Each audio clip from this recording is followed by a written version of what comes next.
I've invested in nutrient dense food that allows me to continue to earn later in my years because I have a healthy body that's going to carry my ass through the rest of my life, functioning, not dependent on the medical system that's designed for me to die in a chair slowly. Yeah. That's going to cost you something. I saw this slogan: pay the farmer now, or you're going to pay pharma later. Let's go.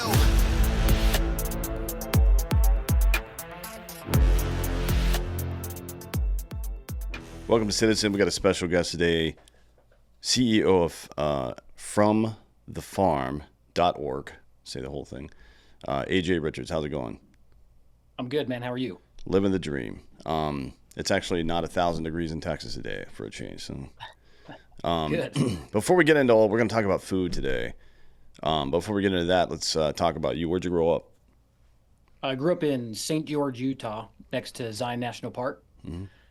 Yep. Lived there majority of my life, deployed to Iraq, came home, moved to Phoenix for 12 years, and now I'm in Cody, Wyoming. What'd you do in the military? I went to school for NBC, so chemical ops, but I was in a field artillery unit, mechanized. But when we deployed, it was all infantry, whatever, route patrolling, whatever we were tasked with. Sure. What made you decide to join the military? Grandpa was in World War II, so always had a desire to follow in his footsteps. And I just can't even think of a time I didn't want to be in. And so as soon as I could, was old enough to get in, I went. I had to, I went to MEPS and told them I had asthma as a kid, and that was stupid. So I spent a year going through waivers. But then after a year, everything cleared, and I was able to get in. And what was it like growing up in St. George? There's a lot of tourism there, right? Yeah, growing up, it was amazing. It was, I always tell people moving to Cody was like coming back to St. George when I was a kid. I used to walk to grandma's house, 5 miles away, 10 years old, no concern. Family are ranchers, fifth generation ranchers on the Arizona Strip. So it was it was a great life growing up. Just going wherever you wanted, doing what you want to do, playing outside, going and touring the national parks and even back roads that the government's shutting down that you can't access anymore. So there was a lot more freedom back then. It was a great place to grow up. That's for sure. Utah's got a lot of public land. I think they have the largest wild elk population in the country too, if I'm not mistaken. Really? Wow. I don't know if that's still the case, but it was 5 years ago. Yeah.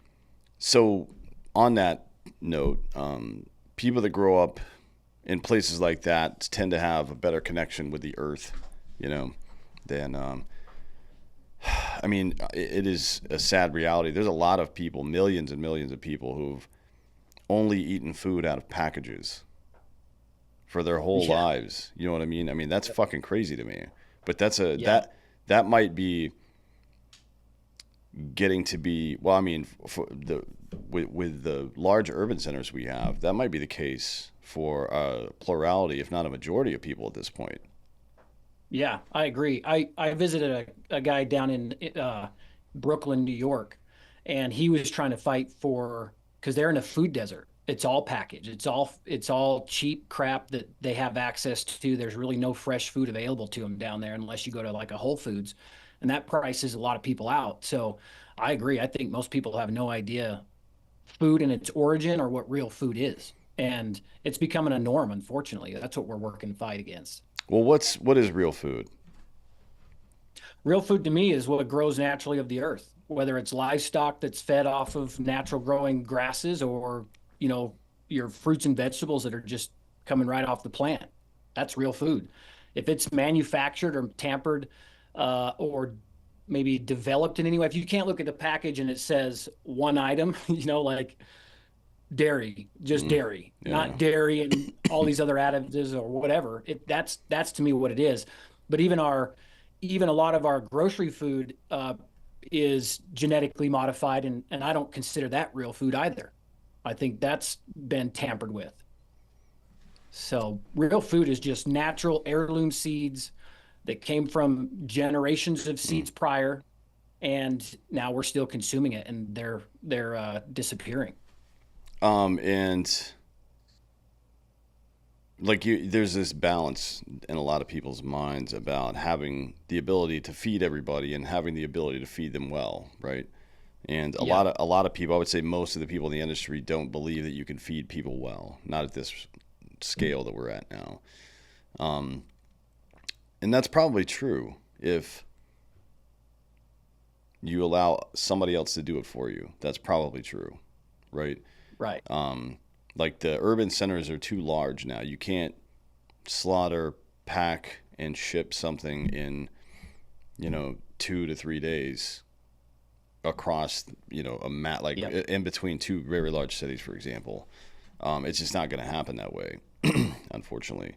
It's like you would think that we would have knew that, right? Like they're like, I don't understand it just from a civil engineering perspective. You would never have. Let's take like ancient Egypt or ancient Rome, for example. You would have never built a city without water around it, right? That would be crazy. That would be suicide. Right.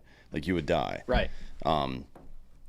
Egyptian civilization popped up along the Nile, right? Because that's where the ground was most Right. fertile. That's where the water was. The Rubicon was just north of Italy, but they had aqueducts flowing through the whole city, Yep. or north of Rome, rather. It's like the way that America, and it's not just us, a lot of, I would say maybe even most industrialized countries have done this, but we've built our cities in a way that keeps good food out of them. It's fucking nuts to me. It doesn't make any sense the way we've done this. Yeah. It's a it's a wicked web that we've weaved because it's all connected to other aspects we wouldn't maybe think about, like public lands. When the Bureau of Land Management dictates the amount of cattle that a farmer or rancher is allowed to run on that land, and they say you can only have one cow calf pair per 100 acres, well, yeah, you're going to not be able to raise enough livestock to feed your population. And when 90% of the West, 70% of the West is controlled by the Department of the Interior, and then they have suits in Washington to determine what you can and can't do on there. They've taken the hands out of the people to feed the people. And so this thing just expands, and it goes way back to, sometime right before World War II. In the 30s, we had 6.8 million farms in the US. Now we're down to 1.8 million with 2024 population. Well, there was a lot of decisions being made at the federal level for bigger companies that had their hand in the pockets of politicians. This isn't a new thing. Big money has had their hands in politicians' pockets for a long time. And they make laws and rules that degrade our national food supply chain. And now it's coming to a head. We're at 1950s numbers of cattle with 2024 population in this country. You said So a regulation where there's only two cows allowed on how many acres? per 100 acres. What the fuck? I mean, a cow grazes on about 3 acres. A full-grown cow is about 3 acres, depending on the climate, obviously. But that it's three Right. acres per cow is usually the formula there. What I don't understand who made that regulation and why. Yeah, so just like you said, it is context based. So you go back to Georgia, you can run a lot more cattle Mm, per acre because they have a lot more grass. You come mm, to the West, it's drier. But what these people that made these decisions didn't realize is the more livestock you pull off the land, the worse that land is going to degrade. And so you're going to have then less forage. So mm, what they do is they go out and they say, okay, well, there's about this many mule deer, there's this many elk, there's this many other, foraging animals. We've got to take those into account. And then we're going to tell you how many livestock you can run on there. And then that's what determines, they call it an AUM, animal units per acre, basically. And so that's what determines what a rancher is allowed to run. But what they don't understand is that's why we're desertifying. We're desertifying because they keep reducing the number of ruminating animals mm. allowed on the land. And the rumen from the gut of ruminating animals is the only thing that will restore or add biology, microbiology to the soil. And so it's like, it's crazy, man. That's why we're having wildfires like we are in the West, because of no logging and reducing the number of livestock allowed to be out there. So it's drying up, and we're causing more problems for ourselves.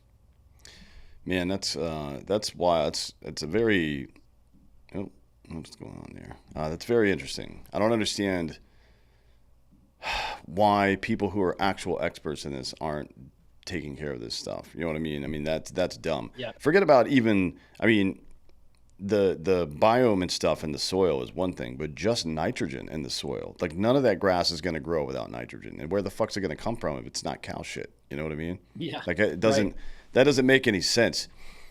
Nature is better at nature than we are at engineering nature typically. It seems like every time we interfere, like I mean, you know what it reminds me of is fucking Mao Zedong. Everybody wants to attribute the 60 million or so deaths during the Cultural Revolution to just communism, and to some degree, yeah. I mean, it's authoritarianism and shit. But he didn't like sparrows, so he had them all killed because he's a lunatic, right? And then the things that sparrows preyed on started eating up all the fruit and vegetables and shit, and people starved to death. 60 million people. We now have a government who's doing stupid shit like that. Right, they're removing animals that are in symbiosis with the land off of the land. They are introducing predator animals back into herds and stuff like that. It's like, what the fuck is going on here? This seems kind of intentional, to be honest. Yeah, I agree. I think it's 100% intentional. I think there's a lot of factors at play, but intellectual food property, I think, is a big push for big food companies, right? They're following the same playbook as big pharma. If we vilify and outlaw natural growing foods, your only choice is to buy what we make, and we hold the patent on that. It's the same thing. It's being repeated in our food supply chain. And, you know, for example, they just passed this law in the OCONUS bill called the Sustains Act. The Sustains Act is now going to allow private companies to give money directly to the USDA. So I'm JBS. I'm the largest beef producer in the world and in the U.S. I got that, pretend I'm JBS. I got there because I bribed 1,800 Brazilian officials, including the president. That's what got me as big as I am now. And I'm going to just replay that in the U.S. and across the world, and they are. And so now these companies and that's the other crazy thing, these companies that have all this money in beef, they're also investing in fake food. They're just hedging their bets. They don't care. It's about the dollar. It's not about our food sovereignty. It's purely about their profit. So Brazil's a great example. So this Sustains Act would allow JBS to give this federal agency, the USDA, millions and millions of dollars for special programs. And my thing is, and everybody else that are screaming about this are saying, do you think that USDA is ever going to make a ruling against the people that are funding them? No. It's the same process the FDA already went through. Yeah. That's why we've lost control of the FDA. In typical fashion, it's government bullshit. It's I think when the phrase "the road to hell is paved with good intentions" was written, they were talking about government, right? Because the way it went down with the FDA was this is the case that Congress made, and Congress, by the way, who was just getting paid so much money by the FDA or by the drug companies. They came up with this. It sounded so good, right? It sounded so good. It was like, well, right now the taxpayer is paying for all the research and the certification of these new drugs. It's not fair. We should make the drug companies pay for all that. It's like, oh, yeah, that's a great idea. Let's make the rich companies pay for it. Except for now, they're literally paying the people who are investigating them. What the fuck? That's right. You really thought that was going to work out okay, and now the pharmaceutical industry is right alongside the defense industry, the number one fucking funder of political campaigns in America. You think that's a coincidence? Yeah. Nope, not at all. And that's the thing. It's, food is political, but it's not left or right. Both sides have screwed the American people. Reagan was the one who lifted the antitrust laws in the 1980s that allowed we call them the big four, because four beef packers control 85% of the market. Well, when he lifted the antitrust laws, that allowed one guy to gobble up the other guy and the other guy to gobble up the other guy until now, 2024, four companies control 85% of our meat. And that started with Reagan. Now the pendulum is swung, and on the other side, now it's all climate change bullshit that they're using to reduce our cow herds and to tell us that we have to cull these livestock because that's destroying the planet. Now it's the left that's doing it. It's all bullshit. That we as the citizens are caught in the middle, and because we only get to see what they tell us to see, most people, we just go along with it. We have no idea what's happening. I think our country is sitting on the precipice of famine, and 90% of the people here have no clue. They have no idea how close we are to a mass starvation event because our food system has become so intertwined with so many different aspects of of our the way we run our country that if any one of those go bad, we could see major food disruptions, right? Every city has probably less than 3 days of food on hand. And so if trucks, for example, stopped rolling in, you've got starvation within days. And anybody that's done any sort of research on what that looks like from a social standpoint, got you've got death happening on a mass scale within 4 days of starvation. Yeah. And people have no clue. They have no clue. And that's just trucks rolling in, not to mention the reduction of chemical fertilizers that our land is now dependent on because they're like, the soil's like a crackhead. It needs those inputs to produce. And if you stop bringing in your nitrogen fertilizers, that's another aspect. Now your soils collapse and you can't grow food there. I mean, it's a number of things that can be listed that if any one of those go wrong spells disaster for the American public. Well, let's talk about that a bit. Let's start with American beef, because it seemed you mentioned I didn't catch the stat, but you said we had 1950 levels of cattle, but we have 2024 population. Tell me more about that. Yeah, so there's about 87 million head of cows in the U.S. And I use cows because most people don't understand steers and heifers and bull, So let's just say all cows, 87 million. Well, if one cow feeds a family of 4 for a year, you've got 87 million families you can feed. But that's not true because some of those are calves. And you'll live for a week on a calf if you had to kill it, right? So that's where we're at. We are wholly dependent on foreign livestock to feed our nation. There's just no way around it. And so we have to start making a change and hope that shit don't fall apart before we start gaining some momentum in a new direction. But that's where we're at. That's the raw data. And of those 4 companies, 2 are owned by Brazilian entities. Yeah. JBS is Brazil and Morfrig is Brazil. So of the 85%, 2 of them are foreign owned, and one of them is a multinational corporation, and the other one is family owned, Cargill, and they're just as bad as the Rockefellers. So they don't give a shit about nobody but their bottom line either. That's who's controlling our food. And it's the same for chicken as well. Tyson, I believe, is a Brazilian company now, at least, or at least that's where they get their product from. It's like they're the biggest chicken importer in the world. Like from one country to another, it's Brazil to the United States. I think is the most amount of chicken that goes from one place to another, which is very bizarre to me. I mean, America's a big ass place. I know we see these big population centers and stuff, but I mean, I sincerely don't understand it, man. It's like, how dumb can you be as a society to do what we have done, to create so much distance between you and the source of nutrient? Like you would never do that with any other, that you wouldn't park yourself too far away from water ever, right? You wouldn't build a house and then go a mile down the road and sleep in the fucking ditch either. Like, it doesn't make any sense. Like, Right. The fact that there isn't like some kind of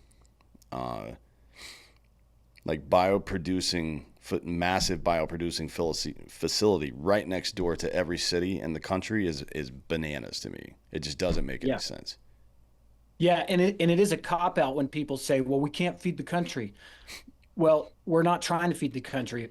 Individual producers feed their neighbors. And when you look at it from that perspective, then you can find paths to start sustaining the population in America. Because when growing up in St. George, I drive from St. George, Utah to Salt Lake. It's a 4-hour drive.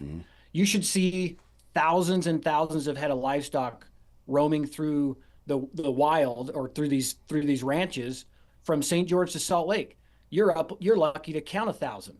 And usually they're along the highway in a feedlot getting finished out before they go down the road. But all that open ground is completely unutilized, and a lot of it is because 70% of Utah is under the control of federal agencies that are telling them how they can and can't run livestock on there. So we're not trying, each producer isn't trying to feed the world, they're trying to feed their neighbors. And then there's all these roadblocks and red tape between them and their neighbors. It is wild. It's crazy. I mean, I know less about Mao. I know enough, but the one thing I've studied a lot is the Holodomor in Ukraine. Centralization of food supply leads to famine, and we are fully centralized. We're under the complete, control of other people, other entities, corporate entities working with the government to keep us in this vulnerable place. There's a really important distinction between food sovereignty and food security. Food security is just you can fill your belly. So if it's an insect burger or lab grown meat or fake meat, well, I can claim that we have food security. But if I don't have the right to go buy a cow or grow my own vegetables, now you've taken away my food sovereignty, my sovereign right to choose what I eat. Yeah, and that And you alluded to that earlier, but that's what it is, really. People wonder about this. Why would you do something like this? It's always twofold, right? There are these aristocratic globalist folks who've existed in every society forever, with this idea of I think the British called it, or the English rather at that time called it the king's deer, right? The deer belongs to the king. You guys can hunt squirrels and all that bullshit, but the deer belong to me. And that was kind of the attitude there. And then the second part of it is you can't put a patent on beef, but I can make some fake lab grown shit and put a patent on that. I can develop a process for processing bugs into food, and I can patent that. Now I own you. You can't do shit without me, right? That's unacceptable. Patenting food is fucking crazy. Like that shouldn't even be allowed. Right. Well, and that's happening all the time, especially in seeds, especially with corn. There was an instance where a farmer was growing his own, non-GMO heirloom corn. The neighbor was growing genetically modified corn from Monsanto. The seed blew over into his land and grew. They sued him and won for growing their intellectual seeds. So this is happening all the time, all over the place. And right now they're really pushing for beef because they want more control. I mean, there's really no other reason. This whole climate change bullshit is bullshit. I mean, there's a gentleman named Alan Savory who teaches holistic management. This guy's from South Africa, and they're showing a complete restoration of desertified ground with livestock being managed and turning them back into grasslands. They turned into deserts because they removed the ruminating animals. The West is desertified because we killed off 60 million bison to force natives onto reservations. In Utah, we have a piece of ground. I'm part of a project called the Escalante Desert Trust, and we bought 60 acres of complete shit ground so that we could demonstrate that with proper management of livestock that can turn back into grass. Well, that Escalante Desert was visited by the Escalante Party in the 1700s, and in their journals they said they'd never seen more lush and beautiful land in all of their travels than in southern Utah. And now you go there and it's a complete desert. And so it can be fixed, but it can't be with all these politicians in the way and bureaucrats keeping those methods from being changed. I mean, no, you just put stuff back where it fucking belongs, man. And nature will figure it out. It's pretty good at that, to be honest. Yeah. I don't know why. Like we do so much projection. Human beings do. We project our frailty and finite lives onto the earth, like the weirdest personification ever. Like, we've got to save the earth. Like, the earth is gonna be fucking fine, dude. 4 billion years ago, a Mars-sized object literally slammed into the side of it. Just 63 million years ago, a rock the size of Manhattan slammed into the fucking ocean just south of us here in Texas. We're fine. Everything's fucking going just fine. Relax. Stop pretending like the earth is going to disappear in 10 years if we don't do something. It's fucking stupid. By the way, the best way to get rid of greenhouse gases is to plant trees. And the trees will eat it. That's kind of how it works, right? So the short version of that is put shit back where it belongs. And nature will, it's like, it'll scab up a little bit and then it'll be fine. Yeah, Mother Nature, she's like, hold my beer and watch this. And what we took 100 years to destroy, she'll bring back in 5 if given the chance to do it the way she does it. I mean, we've seen it over and over again. There's plenty of examples where in 5 to 10 years, shit ground has flourished because they just took a step back and said, how would nature do this? Oh, nature would keep livestock bunched together as if they were predator push, and then they would keep on the move all the time. And that constant pressure of keeping them bunched up puts a consolidated amount of manure and urine on the ground they're on, and then they're gone before they have time to graze it all the way down to the dirt. And so by the time you come back next year, it's flourishing again. And and nature will do that. The human is the problem in terms of what these engineers are deciding, or I bring up engineer because I heard it said a really good way. An engineer, their brain is point A to point B, linear, but nature doesn't operate linearly. Nature operates as a whole, just like your story about the sparrow. You remove one piece of that whole and you've ruined the whole.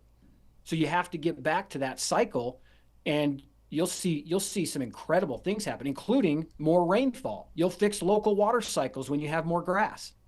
And so all of the problems that people are saying, we're going to build these massive factories to pull carbon out of the air and pump it down into the ground. Are you shitting me? You're going to use more energy running those factories than just running livestock in concentration over that ground and letting the grass do that naturally. That's so stupid. It makes me angry. God.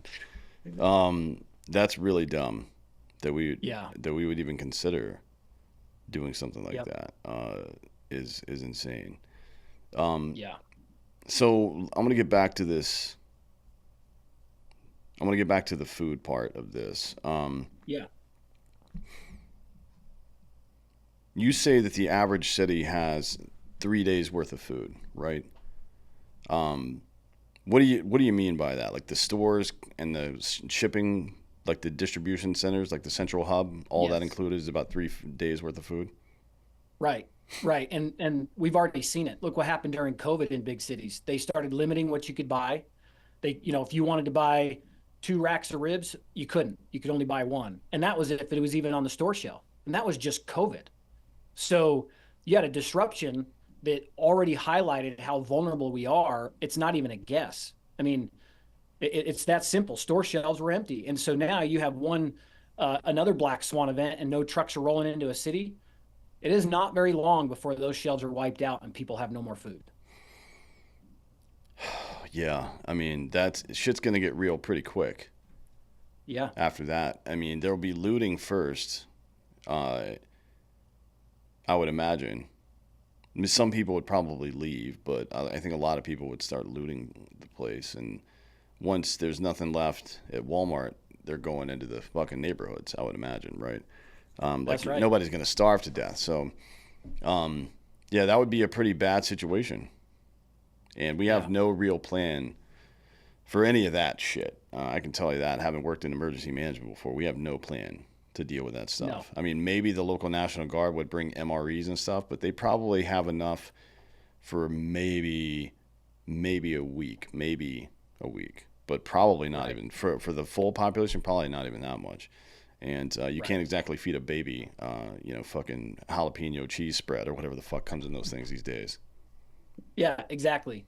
And the thing, when you look at our supply chain and its security, when you're dependent on things being shipped across the ocean, and now we're picking fights with all these countries around the globe, how hard is it to stop a ship to come across the ocean and make port in the U.S.? It wouldn't be that difficult. So now we are dependent 100% on things crossing our border to come to us. It ain't happening in time. You're going to see massive disruption and death. I've said that we've been complacent for so long that we're going to have to pay the piper. Some cases it's going to be very uncomfortable, and in other cases it's going to be traumatic. And if you're in a city, it'll be traumatic. If you're in the country, it's going to be uncomfortable. That's just how it's going to work. And if the country you're in if the country by what I mean is the rural community you're in is anywhere near a city, then that ain't good for you either. That's a part of why I'm in Cody. I'm up in the middle of nowhere. Good luck getting here, but it's not good. We're in a really bad spot and most people don't know it. Well, what are we doing to get out of that bad spot, I guess? I mean, I know what I do. I buy from local people, but Yes. What's the average person doing, or I'm sure the government's only making it worse. So what's Yeah. happening in the right direction? All right, let's step back for a second. What is there a list of things we need to accomplish to prevent this shit? And then two, we'll talk about how it's actually going down. But yeah, what do we need to actually do? At the personal level, you should start canning and bottling food. That's the first thing the individual consumer can do. And then shake the hand that feeds you. In other words, get to know your farmer and rancher. If you get to know your farmer and rancher and they know you've got their back, you're going to have a pretty good stable supply of food potentially. But that also, we are talking worst case scenario. So that may also come with the need for you to help protect your food supply chain, which is your farmer and rancher, right? Because they're going to get overrun too if a scenario like this happens. So the first thing that needs to happen is people need to be growing everything that they possibly can themselves, and then bottling and canning and storing the same way our great grandparents did, our grandparents did, depending on how far that goes back for individual people, right? My grandparents canned and bottled food. Mm-hmm. Some people may not have had anybody in their family doing that for more generations than that. So that's the first thing that can be done. The second thing is we need to vote at the local level. The local vote is the one that matters the most. We can't touch the feds at any real level right now, but at the local level, you can determine who your sheriff is, who your commissioners are, who your governor is. Wyoming passed a food sovereignty law, which means we have the right to buy food from whoever we choose that's growing it in the state of Wyoming. Most states don't have that, or many states don't. Uh, in many states, you only have access to the stuff from the store. They don't give you uh, the right to buy raw dairy in some states, right? As an example. So when you can start putting pressure in your local politics, that's what can start changing that level. Now, I will say on this journey of what we've been doing, I've met a lot of really amazing people, and I think this point is really important. Help is not going to come from the government. Help is going to come from private individuals that see the solution, and then they need the citizens to back them to say, yeah, that makes sense to me. I'm going to put my money, you can vote with your dollar. I'm going to put my dollar where this person's actually making a difference, because it's not going to come from the federal level. And so making sure you know what those policies are at that level, and then like I was saying, finding the people that are, that are trying to make a difference. And they are going to be individual citizens, like the Amish guy that got raided for selling to his local community. Yeah. Well, those guys all showed up in force when they went down, and they had to let it go because he had people show up in force.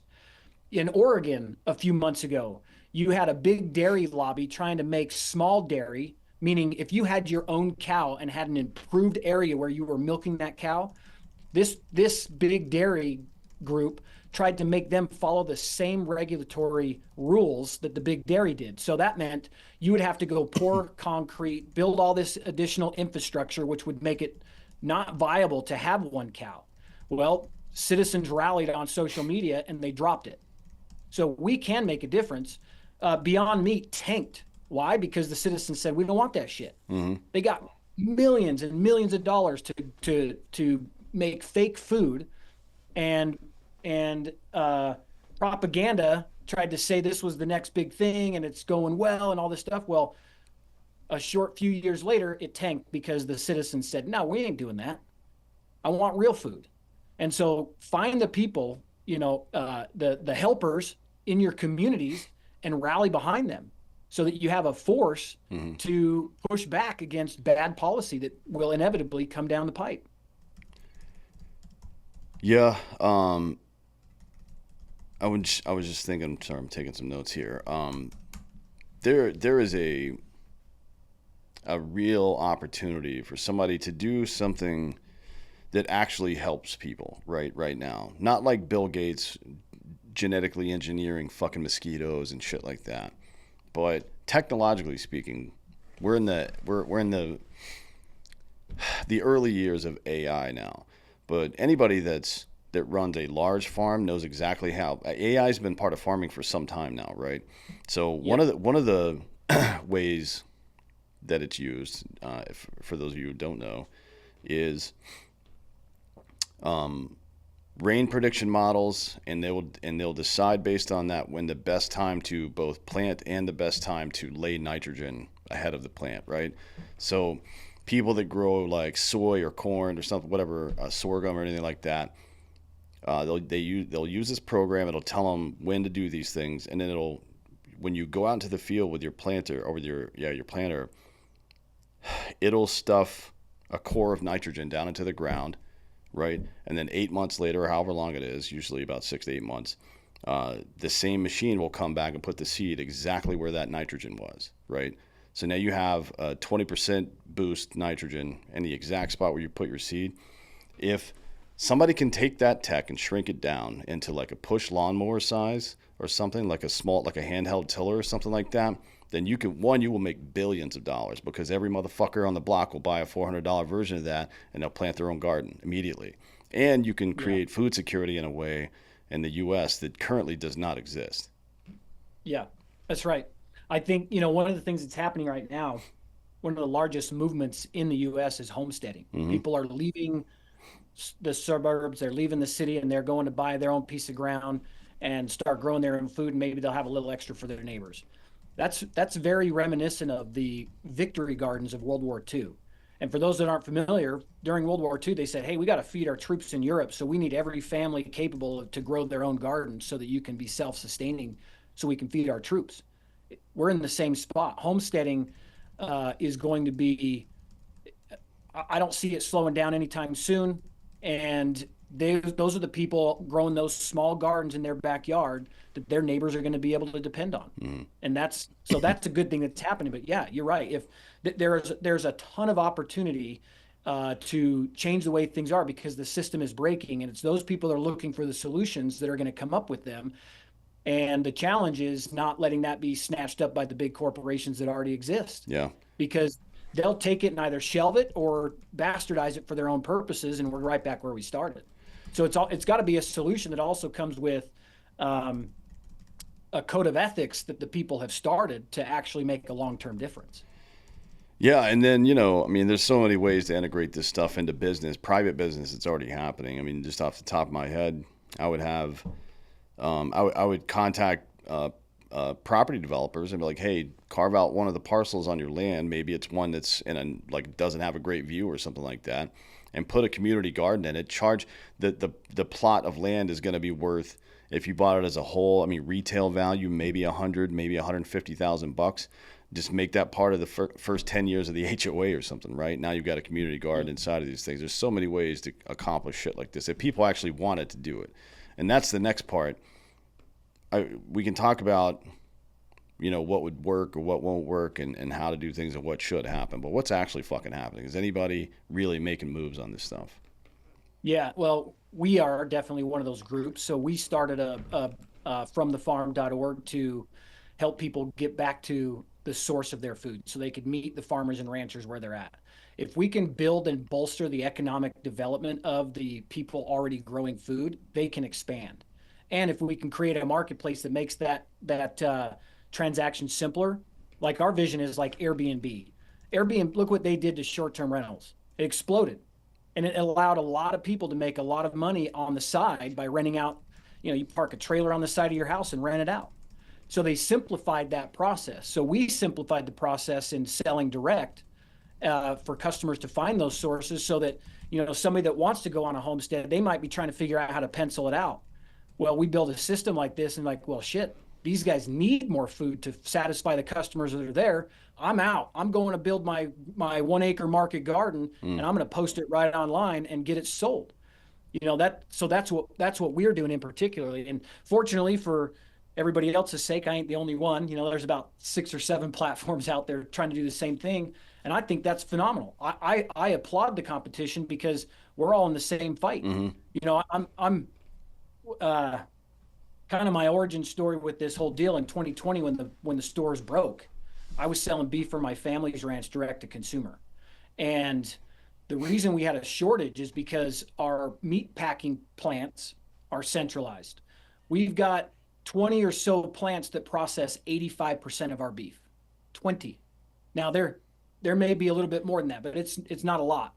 And so now what happened during COVID, these employees couldn't go to work. And because they couldn't go to work, nobody was processing beef.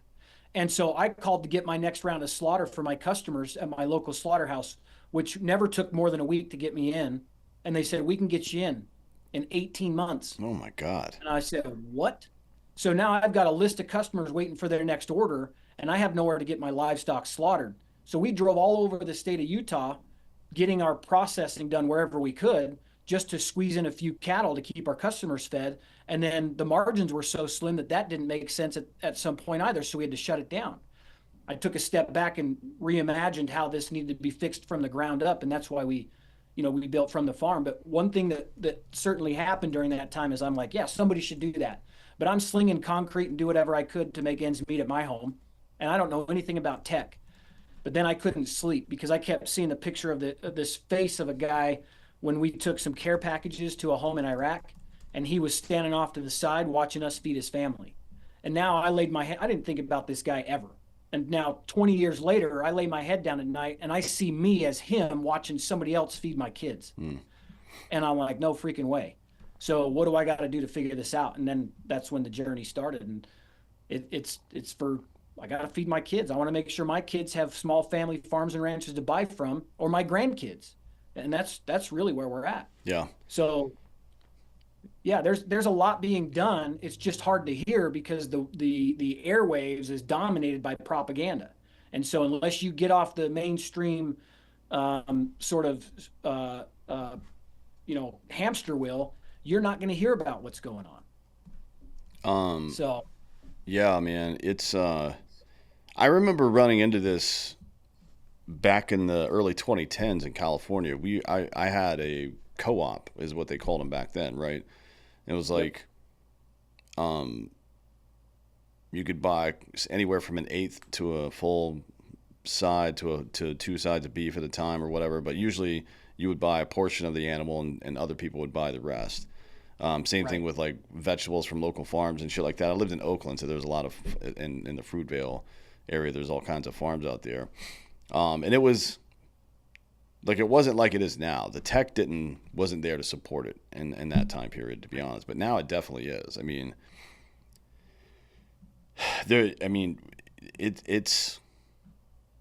it's a lot easier these days. I mean, I remember having to fill out like a paper form and shit like that the first time we did it. I'm like, God, this sucks. I can't do this every week. So we just left it alone. We didn't make any changes to it or anything like that. But yeah, like eating food that's local. I mean, you have the two options. Either the shit is grown down the street and it can get onto your table before it goes bad, or you got to start fucking with it. You either got to put some kind of chemical on it to make it last longer, which pretty much every apple in America has that on it now. And I don't know what the fuck that's doing to us, to be honest. right. Or you've got to grind it up and add preservatives. Those are the only three options, right? Two that make it last longer, and one, the food's got to be right there. And I don't understand why we continuously, despite all the evidence that it's giving everybody cancer and it's giving everybody diabetes, we're still fucking doing it. It blows my mind. Yeah, and the answer to that is it's super simple. It's that the big guys that are making the money, they can't make the change, and so they are going to push back against the change, right? It's like trying to turn an aircraft carrier in the ocean. It's going to take a minute, and those big guys don't want that. They can't. Their whole infrastructure is built around efficiency, process efficiency for maximizing revenue, and the solutions to fix this do not help an individual organization to be multi-billionaire or trillionaires. It doesn't work that way. If we want to see a healthy America with healthy food, it has to become decentralized, which means less for the one person, and they don't want that. So, I mean, it really is that simple. They are paying to play, and we are the cannon fodder. Yeah, that's that's not great. But you can fight back against this stuff relatively easily by finding somewhere local to buy shit. I mean, though, and another good thing about it is, and this is just a tip, by the way, from local farms, you're not going to get out of season stuff. If you're getting peaches in the wintertime, where the fuck are those coming from? You know what I mean? Like Yeah. where they're being grown in a lab somewhere. Maybe that's fine, right? Hydroponics are good for some things, but Hmm. you know, I kind of feel like just do if your diet is similar to somebody, if somebody in the middle part of the 19th century could replicate your diet, then your diet's probably pretty good. That's a good Yeah. measure. Um, Right. if your diet can only be replicated in the last, like, let's say 80 years, then you might be fucked. You Yeah. might be like extremely fucked. So, Yeah. but you got to find these places, and that's kind of like what you guys do, right? You're a facilitator of some sort. So explain exactly how all this works. Like a customer wants to find shit in their area. They're tired of doing X, Y, Z. They want to do it this way. How does it work?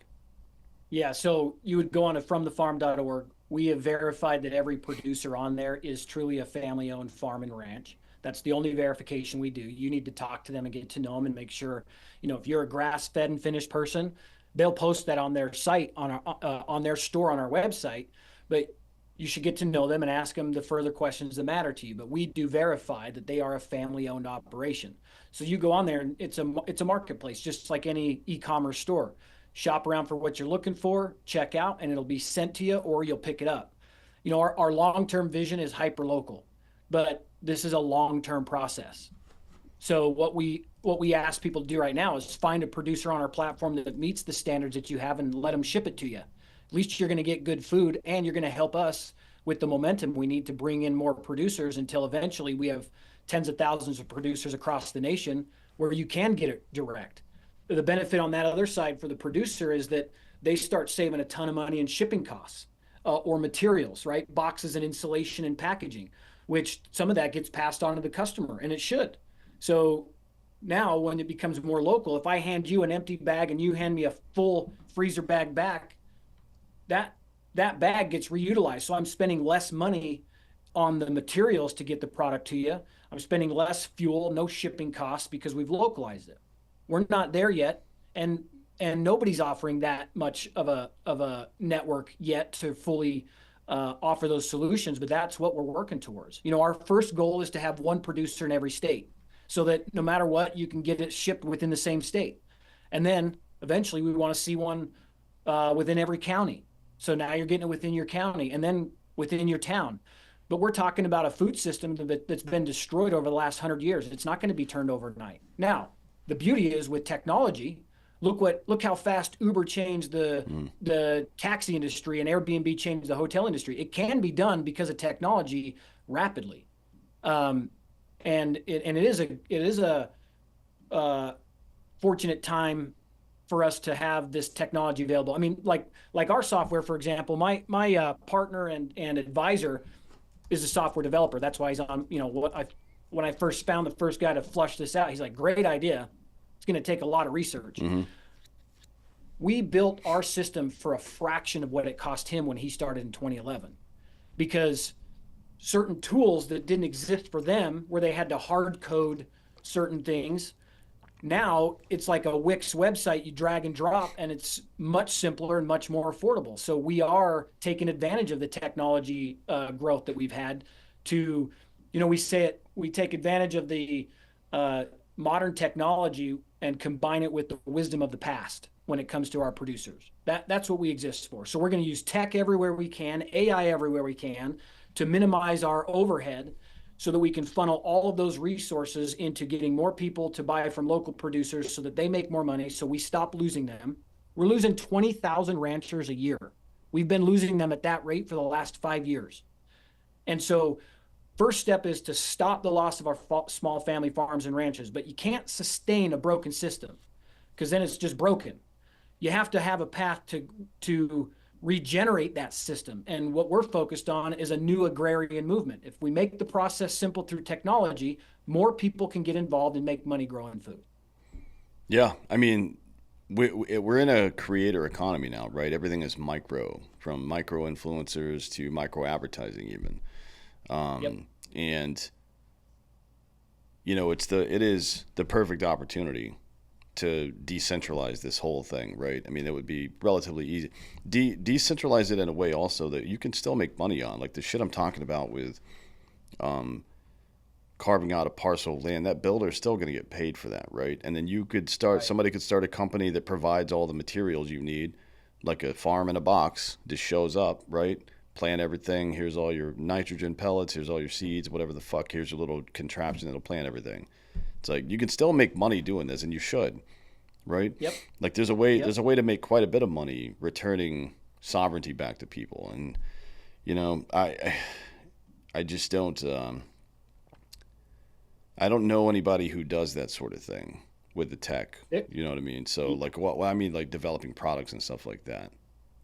yeah. Yeah. I'm not familiar with anybody on the tech side for, the mechanics Mm. behind like you were talking about. I think that's a really cool idea. I did meet a gentleman who started a company called Axe Decentralized Real Estate. And what they go do is they buy up ranches or farms that are being sold and they break them into small homesteads and they sell done for you homesteads.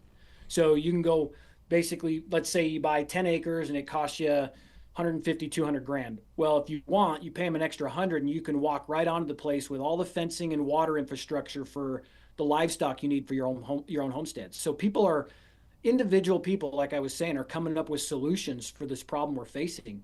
And it's encouraging. We just need to build the momentum around it so that we can make sure people know what's actually going on behind the scenes when decisions are being made for their food. Yeah, and the next part is after, you know, you get some traction is to start communicating to people what's going on.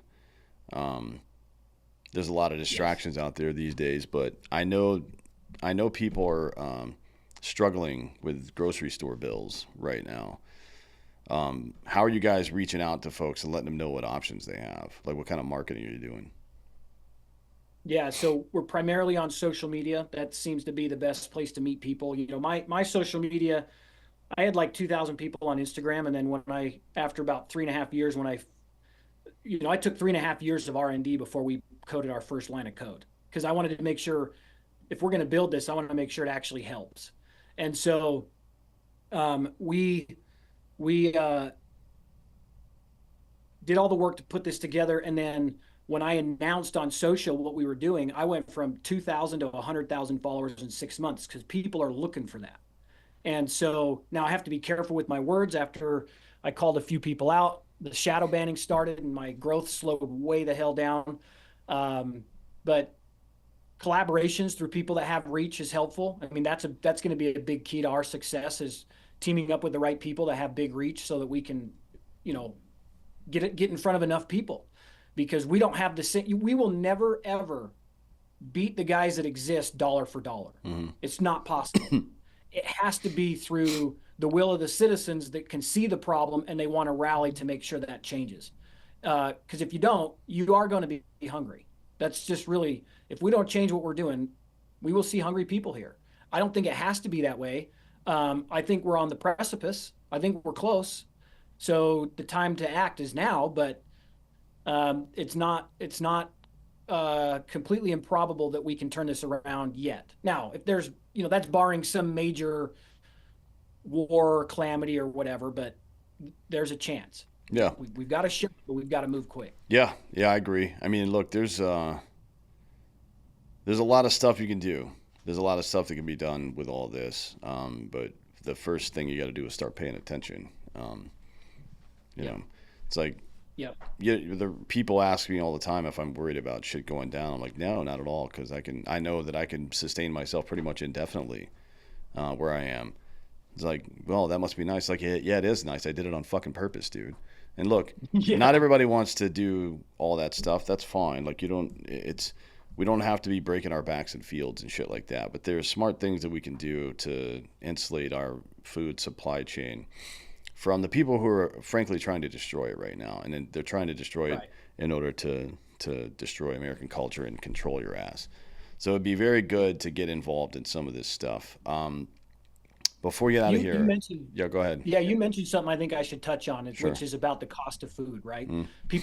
Inflation is high, people aren't making a lot of money, and I get comments all the time when people look at the cost of the food up for some of our producers, and they're like, that doesn't even make sense. How are they so much more?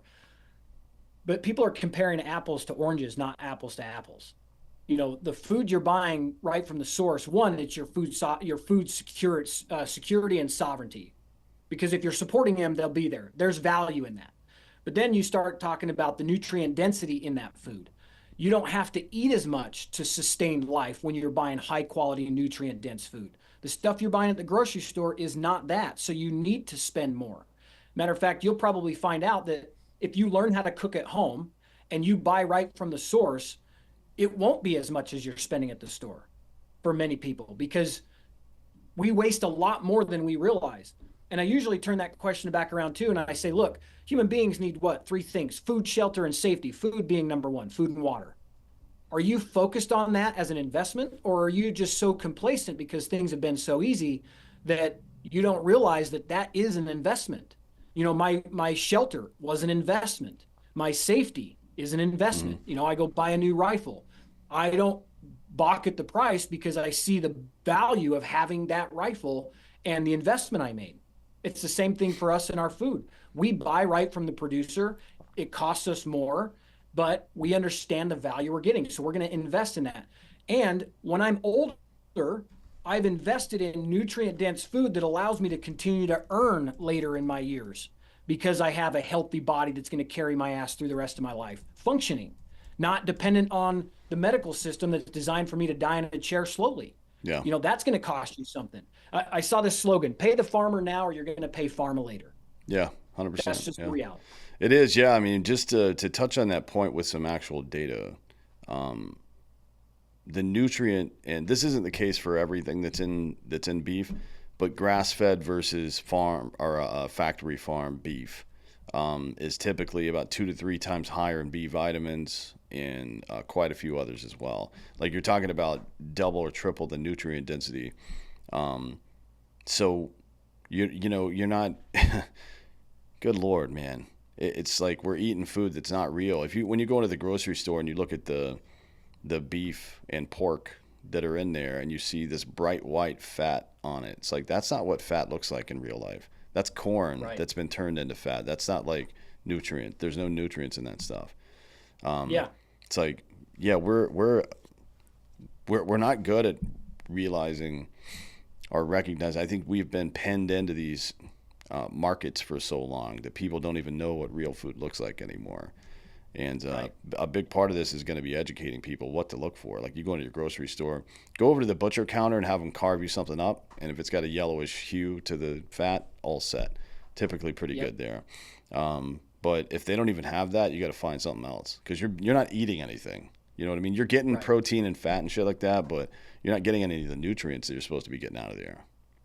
Yeah. I've had a couple of friends send me their nutrient reports. They send it to a third party to have it tested for their beef. And they do regenerative practices, which is not just grass finished. It's grass finished with intention, meaning multiple species of native grasses. So that cow's getting a salad bar of all the different things in the different grasses that they provide.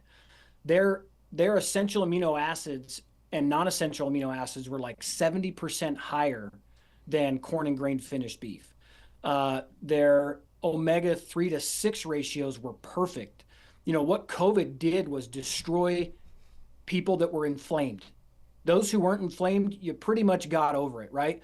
And that's because that corn that those cows are fed creates a high level of omega-6s, so it changes the balance. We wouldn't need fish oil supplements if you only ate regenerative beef, because you got your omega-3s right out of the beef because they ate it for you. And they upcycled it into protein, the right phytonutrients, non-essential and essential amino acids, and your omegas. It's all right there in the beef. So you can also look at, like, if you're taking all of those supplements, how much are you spending on the supplementation to get what you need? Drop the supplements and buy real food, or keep your supplements and if you're an athlete, significantly improve your performance, because those supplements aren't trying to catch up on a deficit. They're enhancing from a solid baseline forward. Right. So, and most athletes know that. That's why they are eating the grass-fed and finished or foraged finished beef. Yeah. Because they get it. Yeah. And the thing about an industry like that, people think in this scarcity mindset a lot, and look, nothing is infinite, but the thing about cattle specifically, like you have to manage it properly as well, but the more people who participate in that process in local beef, the better it works, because there's more cows shitting on more dirt, making more grass. That's how it works, right? It isn't like you mentioned it before, people get spooked and remove the animals from that property and it just dies. It's like, you got to trust nature to do what the fuck it needs to do. You know what I mean? Yep. I mean, don't be a dick about it. You don't need to. Well, let's not waste anything, and be responsible. Right. But this idea that we can't provide food for the world is just bullshit. It's just not true. You know what I mean? Right. There's so many places doing it for themselves right now, without any Right. intervention from any government, like myself included. It's like it isn't, and the bigger the infrastructure gets at that low, like decentralized but big infrastructure for that one city or county or whatever it is, the cheaper everything becomes as well. It's just that way it works, man. That's right. Let's hope we can wake the fuck up and get there, because right now we're acting like a bunch of idiots. Yes, 100%. Well, good, It's man. We bad. got to get out of here, but tell everybody where they can find you, so they can Yeah, come check it out. Yeah, would love to have you guys follow on Instagram. It's _J_Richards. I do a lot more educating, marketing. We call marketing education because that's what it is. But From the Farm US on Instagram is also our company page. Would love to have you follow, and then our website, fromthefarm.org. My request is, if you don't see anybody close to you, if you've already got a close source, great, use them. If not, find somebody on our platform, support them. They are truly a family-owned operation, and most of them are more than happy to ship to you and build that relationship so you can rely on it. Sweet. Well, look, man, thanks for coming today. I appreciate the time and conversation. Yeah, thanks for having me. I appreciate it. Yeah, anytime, and thank you all for listening. This has been Citizen.